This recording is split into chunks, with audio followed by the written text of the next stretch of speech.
बिस्मिल्लाहिर्रहमानिर्रहीम। आदिल राजा की मुश्किलात बढ़ती चली जा रही हैं। आदिल राजा ने जिस तरीके से सोशल मीडिया पर कंपेन की, पाकिस्तान के ख़िलाफ़, रियासती इदारों के ख़िलाफ़ और लोगों को टारगेट किए रखा, अब उसके बाद से उनके गिर्द घेरा तंग होता हुआ नज़र आ रहा है। जो उन्होंने इल्ज़ामात लगाए थे ख़ास तौर पर, जिस पे हत्या की इज़्ज़त का दावा किया था रॉयल कोर्ट ऑफ लंदन में ब्रिगेडियर राशिद ने, जो कि ISI के एक सीनियर ऑफिसर रहे हैं, उन्होंने जाके उनके ख़िलाफ़ बाकायदा एक मुकदमा दर्ज किया जिसमें कहा गया कि उन्होंने झूठा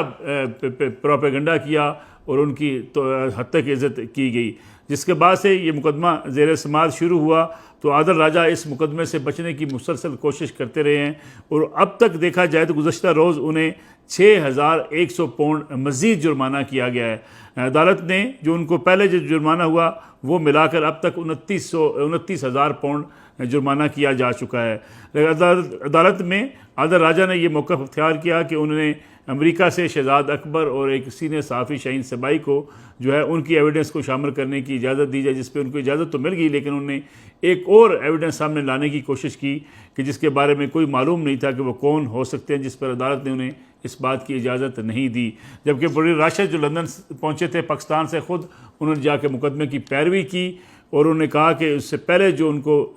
जुर्माना किया गया था वो रकम भी अदा नहीं की। जिसके बाद अदालत ने यह हुक्मनामा जारी किया कि 14 रोज़ के अंदर अंदर 6100 पाउंड आदिल राजा ब्रिगेडियर राशिद को अदा करेंगे। आदिल राजा ने एक पूरा सोशल मीडिया पे प्रोपेगेंडा मुहिम का आगाज़ किया था। उन्होंने अफ़वाज पाकिस्तान के ख़िलाफ़ कंपेन चलाई, पाकिस्तान के ख़िलाफ़ कंपेन चलाई और एक बयानिया बनाया जिसमें उन्होंने अफ़वाज पाकिस्तान को टारगेट किए रखा। और फिर ख़ास तौर पे इलेक्शन के हवाले से भी उन्होंने इल्ज़ामात लगाए, ISI के ऊपर भी इल्ज़ामात लगाए, जिसके बाद ISI के साबिक़ सीनियर अफसर ब्रिगेडियर राशिद ने उनके ख़िलाफ़ ये मुकदमा दर्ज करने का फ़ैसला किया था। इस लिहाज से आदिल राजा ख़ासी मुश्किलात का शिकार हैं और उनकी कोशिश तो रही है कि इस मुकदमात से वो अपने आप को बरी ज़ुम्मा करें, डिलेइंग टैक्टिक्स इस्तेमाल करें, लेकिन ये टैक्टिक्स इस्तेमाल नहीं हो सके। अब अदालत ने फुल ट्रायल की जो है वो अहकामात जारी किए हैं। गोया आदिल राजा का वो तमाम इल्ज़ामात अब साबित करने पड़ेंगे जो उन्होंने पाकिस्तान के इदारों के ख़िलाफ़ लगाए और जिसमें ब्रिगेडियर राशिद ने जो मौक़िफ़ अख्तियार किया कि उनकी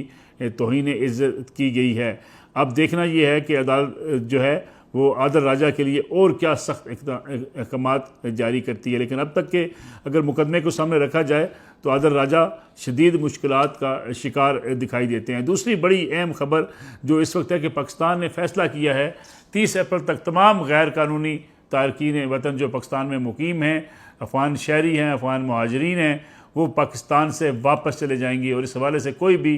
तोसी नहीं की जाएगी। इस पर भी इमरान खान साहब का एक मौक़िफ़ सामने आया, जो आज उन्होंने अपना एक मौक़िफ़ दिया मीडिया को अपने डायलॉग के हवाले से, मुज़ाकरात के हवाले से इस्टेब्लिशमेंट के साथ। वहीं ये कहा कि अफ़गान मुहाजिरीन को फौरी तौर पे जल्दी में वापस ना भेजा जाए। दूसरी तरफ मलाला यूसुफ़ज़ई ने भी एक ट्वीट किया जिसमें कहा गया कि अफ़गानिस्तान के मौजूदा हालात जो हैं वो सेफ़ नहीं हैं, इसलिए मुहाजिरीन को वापस ना भेजा जाए और अफ़गानिस्तान में जब तक मुकम्मल अमन कायम नहीं होता उस वक्त तक ये वापस ना जाएँ। इन दोनों बयानात के ऊपर भी बड़ी कड़ी तनकीद की जा रही है कि इमरान खान साहब जो अगर पाकिस्तान की मैशत के हवाले से पाकिस्तान में लॉ एंड ऑर्डर की बात तो करते हैं, लेकिन अगर कोई गैर कानूनी पाकिस्तान में मुकीम हो उसे वापस भेजने का स्टेट फ़ैसला करे तो उसके ख़िलाफ़ मौक़िफ़ अपनाना महज इसलिए कि वो अफ़गानिस्तान के जो मुहाजिरीन हैं वो खैबर पख्तूनख्वा में मुकीम हैं, बाज़ यहाँ पे कारोबार करते हैं, बहुत से लोग जिनके वोट बन चुके हैं, पासपोर्ट्स उनके पास हैं, ID कार्ड उनके पास हैं और वो लोग पाकिस्तान से वापस नहीं जाना चाहते और PTI उसको अपनी एक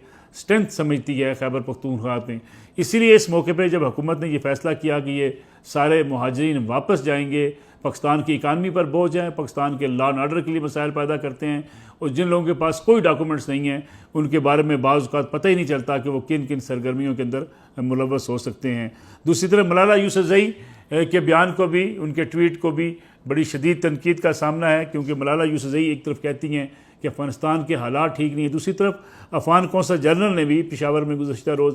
प्रेस कॉन्फ्रेंस की जिसमें उन्होंने कहा कि अफ़गानिस्तान के हालात नॉर्मल हैं और वहाँ के हालात बिल्कुल ठीक हो चुके हैं और ख़ास तौर पे अफ़गान हुकूमत के हामी कुछ तजज़ियाकार जो मुसलसल ये बात कहते आए हैं, वहाँ की करेंसी बड़ी मजबूत है, वहाँ तालिबान ने हालात बेहतर कर दिए हैं, वहाँ बहुत अच्छे हालात हैं। तो इन हालात में अफ़गान शहरियों को अगर वापस जाना पड़ता है तो उनके लिए क्या मसला हो सकता है। ये सूरत हाल इस वक्त जो पैदा हो चुकी है ख़ास तौर पर, और बाज़ार ये लग रहा है कि अब हुकूमत पाकिस्तान ये फैसला कर चुकी है कि 30 अप्रैल के बाद किसी को भी पाकिस्तान रहने नहीं दिया जाएगा और तमाम जिनके पास कोई डॉक्यूमेंट्स नहीं है उन्हें पाकिस्तान छोड़ना होगा। बिलावल भुट्टो जरदारी की आज की स्पीच को भी खासा जो है वो संजीदा लिया जा रहा है, क्योंकि उन्होंने आज बड़ी तनकीद की, ना सिर्फ हुकूमत पर बल्कि उन्होंने मौजूदा हुकूमत के हवाले से भी जिस मौक़िफ़ का इज़हार किया कि वो कोई भी ऐसा मनसूबा नहीं बनने देंगे जो सिंध के अवाम के ख़िलाफ़ हो। गोया जो इस वक्त नहरों के ऊपर सियासत है पीपल्स पार्टी की, उस पर बड़ा अरूज दिखाई देता है। पीपल्स पार्टी को एक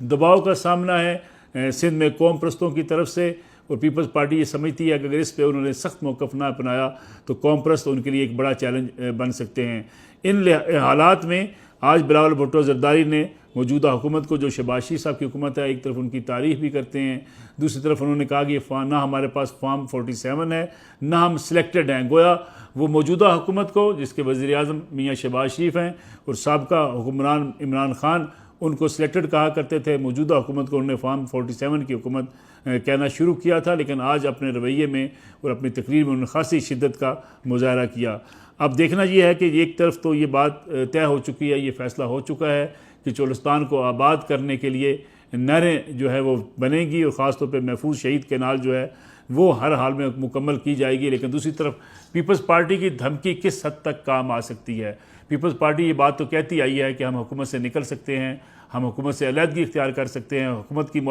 सपोर्ट जो है अगर हम ख़त्म कर देंगे तो हुकूमत ख़त्म हो जाएगी। लेकिन क्या ये तकारीर सिर्फ सिंध के अवाम को खुश करने के लिए होंगी, या वही तरीक़ाकार होगा जो ANP ने इख्तियार किया कि ANP एक तरफ खैबर पख्तूनख्वा में अपना सख्त मौक़िफ़ अपनाए हुए है माइंस एंड मिनरल्स एक्ट के हवाले से, कानून के हवाले से, दूसरी तरफ बलूचिस्तान में उन्होंने इसी कानून की सपोर्ट की है। गोया पीपल्स पार्टी भी अब एक लिहाज से फंस चुकी है, वो नहरों की मुखालफत में इस हद तक आगे जा रही है कि उसके लिए वापस आना मुश्किल होगा। दूसरी तरफ हुकूमत और रियासत ये बात तय कर चुकी हैं कि वो किसी ब्लैकमेलिंग का शिकार नहीं होंगे। आने वाले दिनों में पीपल्स पार्टी ख़ासतौर पर जब बजट करीब आएगा तो उस वक्त देखा जा सकेगा कि पीपल्स पार्टी किस हद तक हुकूमत की मुखालफत में जाती है।